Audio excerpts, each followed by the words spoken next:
Өнөөдрийн хичээлийн сэдэв бол хоол боловсрол дээд замын дөрөнгийн шинжилгээний үеийн сувилахын тусламж сэдвээр хичээлийг гаргая. За дөрөнгийн тасгийн үйлчлэг гэдэг маань дөрөнгийн тасгийн хоол боловсрол дээд болон доод замын дөрөнгийн онцлогын хэмжлэгийг олон улсын өдөр тутмын үзэсгэлэн Монгол улсын эрүүл мэндийн тухай хууль, эрүүл мэндийн сайдын гаргасан тушаал шийдвэрийн дагуу ард иргэдэд чанартай, аюулгүй, эрсдэлгүй хэмжлэгийг багаар хурдан шуурхаар хүргэдэг. За сувилахын тусламжийн чанарыг бид чанартай үзүүлэхийн тулд дараах 6 зарчмыг баримталдаг. Энэ юу гэхээр нэгдүгээр бид нар үйлшүүлэлттэй байх ёстой, аюулгүй байх ёстой, цаг хугацаанд нь үйлчлүүлэгч авах ёстой, тэгш хүртээмжтэй, хүнийг ялгарлан гадуурлахгүй байх зарчимтай, бүтээмжтэй байх ёстой, үр дүнтэй байх ёстой. Энэ 6 зарчмыг баримталж сувилахын тусламж үйлчилгээний чанар сайжирна.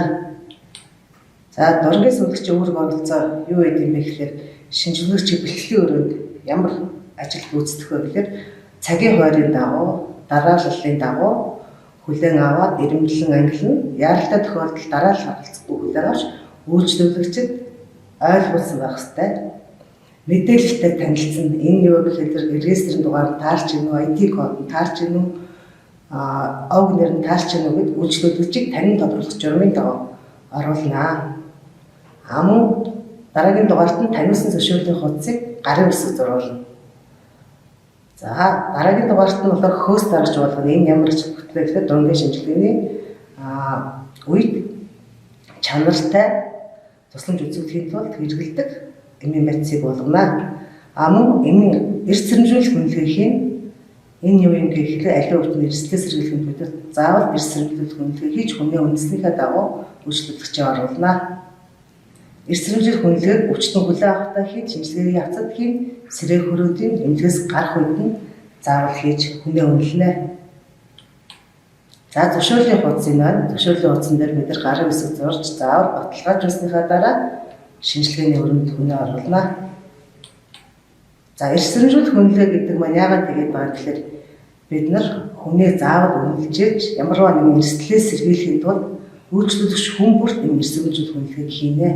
Эрс сэрэмжлүүлэх үнэлгээ гэдэг маань амьсгалын тоо хүчил төрөгчийн хангамж, биеийн халуун, систлийн даралт, зүрхний цохилт, ухаан санааны байдлыг үнэлсний дараагаар онооны байдлаас шалтгаалаад хүнээ үнэлээд журмын дагуу гарах хэмжээ авдаг байгаа. Жишээ нь одоо эрс сэрэмжлүүлэхийг 0-3 оноогоор үнэлэхдээ 0 оноо гэдэг нь юу юм гэхээр амьсгалын тоо 12-аас 20 байх юм бол бид нар энэ хэвийн байна гэж үзнэ.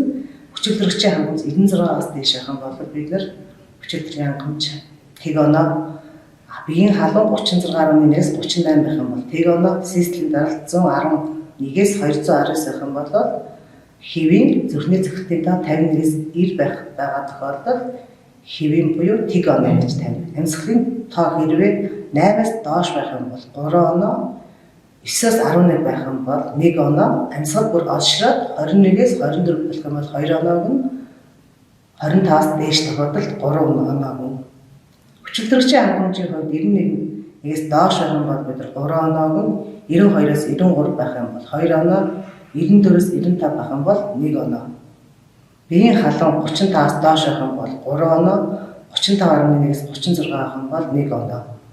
38.1-ээс 39 байх юм бол 1 оноо, 39-ээс бүр дээш явах тохиолдолд шууд 2 оноо гэж өгнө. Систлийн даралт 90-ээс бага байх юм бол 3 оноо, 91-ээс 100 байх юм бол 2 оноо, 101-ээс 110 байх юм бол 1 оноо, 220-аас дээш гарсан тохиолдолд бид нар 3 оноо өгнө. Зүрхний цохилтын үед бид нар 40-оос бага байх юм бол 3 оноо, 41-ээс 50 байх юм бол 1 оноо, 91-ээс 110 байх юм бол 1 оноо, 111-ээс 130 байх юм бол 2 оноо, 131-ээс дээш байх юм бол 3 оноо гэдэг үнэлээд явна. Ухаан санааныхаа байдлыг бид нар ухаантай, ухаангүйгээр үнэлээд явна. За эрс сэрэмжлүүлэх үнэлгээгээ хийсний дараа ямар арга хэмжээ авах вэ гэхээр бид нар тэг оноо байх юм бол хэвийн гэж үзээд 12 цагийн давтамжтай одоо энэ амин үзүүлэлтэд үзээд явна. Тэгээд эрс сэрэмжлүүлэх үнэлгээг үзүүлэлтийн дагуу хянаад явна. Нэгээс 4 байх юм бол бид нар бага эрсдэлтэй гэж үзнэ. Энийг хяналтаа болоод 4-6 цагийн дайтай бас энэ амин үзүүлэлтэд үзээ явна. Хариуцсан сэвлэгч амин үзүүлэлтийг 4-6 цагийн зайтай хянана. Хяналтын давтамд тусламжийн цар хүрээг нэмэгдүүлэх хэсэг эмчлэгч хэмжээтэй зөвлөгдөж шийднэ бага эрсдэлтэй үед. 5-аас дээш 1 оноо дангаараа 3 оноотой байх юм бол дунд эрсдэлтэй гэж үзээд хяналтын давтамжаа 1 цагаар хянаад явна. Хариуцсан сэвлэгч 1 цагийн зайтай хянана. Хариуцсан сэвлэгч ба шаардлагатай тохиолдолд эмчлэгч хэмжээтэй мэдэгдэн, эмчлэгч хэмжээ аралтай хийж эмчлүүлэгчийг үнэлнэ. Хяналтыг үргэлжлүүлэх, тусламж үйлсийг үзүүлэх эмнэлэг зүй арга хэмжээ авахаа эмчлэгч хэмжээ өөрөө шийднэ. 7-аас дээш оноотой байх юм бол өндөр эрсдэлтэй гэж үзээд амин үзүүлэлт үргэлжилсэн хугацаагаар хянана. Хариуцсан сэвлэгч эмчлэгч амин үзүүлэлтийг үргэлжилсэн байдлаар хянана. Эмчлэгч хэмжээ яралтай шаардлагатай тохиолдолд шуурхай үйлдвэрлэлийн банкыг дуудаж идэвхжүүлнэ. Яралтай тусламжийн банк чадвартай эмнэлгийн шуурхай үйлдвэрлэлийн банкаар хэмжүүлэгч арга хэмжээ авах шатлал авахсан тусламж үйлдвэрлэлийг үзүүлэх хэсгээ шийдвэр гаргана. За дургийн сэвлэгчийн тусламж үйлчлэгийн бэлтгэлийн өрөө сэвлэгч юу вэ гэхлээр зэрэг шинжилүүлэгчийг зөв байрлуулна, айдас түгшүүрийг багасгана, зөвлөгөө өгнө, ажил хэрэг тайлбарлаж өгнө. Залгуурын хэсэг мэдээ алдуулалт хийж эмийн бодисыг цацнаа. За шинжилүүлэгчийг дургийн өрөөнд явах гэхлээр энэ хоол босох дээд замын дуран хийх гэж байгаа учраас эмчилүүлэгчийг зангаар тайлуулна, өмдний тэлээ чанга боловсруулна, цамсаа дээд очиг тайлж чөлөөтэй байлгана, химийн шүлтийг авна, өдний шилийг авна, зүүн хажуугаар нь хэвдүүлнэ, зүүн хажуугаар нь хэвдүүлэхдээ зүүн хөлийг тэнэлгээд баруун хөлийг нуглаад хэвлээ рүү сайн нагуулж өгнө. Толгойг бага зэрэг гэдэлгээд нүрийг бага зэрэг ор тал руугаа харуулж зуултуурыг сайн зуулгана. За шинжилүүлэгч өөрөө нөөцлөж хүлээн авсны дараа сэвлэгч маань пакс системд нөөцлөгч маань нэр ID орох шинжилгээний нэрийг оруулна. Дургийн шинжилгээ эхлэхэд сэвлэгч дургийнхаа толгой хэсгийг баруун гараараа бариад зүүн гараараа толгой үзүүр хэсгийг бариад дурнгаа хэмжээд өглөөлж өгнө. Шинжилгээний явцад харж, ажиглаж, үнэлгээгээ хийгээд хянаад шинжилгээний явцыг үйлчлүүлэгчтэй тайлбарлаа, шаардлага тохиолдолд эдийн шинжилгээ авах мөн ажилбар хийсэн тохиолдолд ажилбар дэмжтэйгээ хамтан оролцоно. Шинжилгээд дуусны дараа үйлчлүүлэгчийн ам хамрыг арчаад үйлчлүүлэгч санамж өгөх ёстой. За дургийн сэвлэгчийн тусламж үйлчлэгээний чанартай үзүүлэхийн тулд маш чухал нэг хэсэг бол цэвэрлэгээ, угаалга, халдвар гүйтгэлийн хэсэг байдаг. Энд сэвлэгч бол дургийн угаалга, халдвар гүйтлийг хамгийн сүүлийн үеийн олон улсын стандартын дагуу бүрэн автомат угаалгын машин, өндөр түвшний халдвар гүйтгэлийн усвал ашиглан аюулгүй тусламж үйлчлэгийг үзүүлнэ. За сувлахын тусламж үйлчлэгийг бид нар чанартай үзүүлэхэд бол байнга хяналт хийж авна, хяналтынхаа дараа сайжруулалтаа хийж авна. Хяналт гэдэг маань юу гэвэл нэгдүгээр тоног төхөөрөмжийн аюулгүй байдал.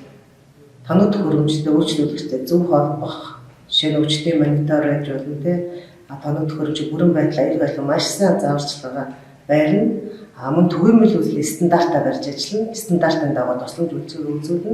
Энд бас сувлагчийн ур чадвар маш чухал хэрэгтэй байдаг. Мөн эмнэлгээс шалтгаалах халдвараас сэргийлж ажиллана. Энэ халдвараас сэргийлж байгаа бүгд байнга хяналт тавина. Мөн анхан шатны бичиг баримттай зөв хөдөлж байгаа, бүрэн хөдөлж байгаа хэсгээр хяналтаа хийгээд, хяналтаа хийснийхаа дараа сайжруулалтаа бас хийгээд явна. За хаад босгор дээд замын дургийн шинжилгээ хийсэн учраас бид нар заавал үйлчлүүлэгчтэй тайлбар тавьж дараах санамжийг өгнө. Заавал хоолойд одоо эмийн бодис цацсан учраас баг зэрэг хөндөрлөн хоолой торох мэдрэмж төрнө. 30 минутын дараа бүлээн ус хамаа зайлаа 30 минутын дараа бүлээн ус уугаад хоолой идэх гэдгийг зөвлөнө.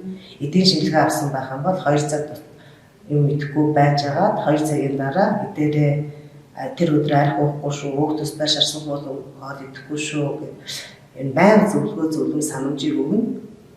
Тэгээд шүлс баг зэрэг цустай үргэлжлэн цус гараад байх юм бол эргээд эмчтэй хамдаарай гэдэг байг зөвлөгөө зөвлөмжийг банк үйлчлүүлэгчтэй өгч байна. Тэгээд цус байн гараад их юм бол яаралтай дөрөнгийн тасварга холбоо барь гэдэг санамжийг байн үйлчлэгч өгч байна. За анхаарал тавьсанд баярлалаа.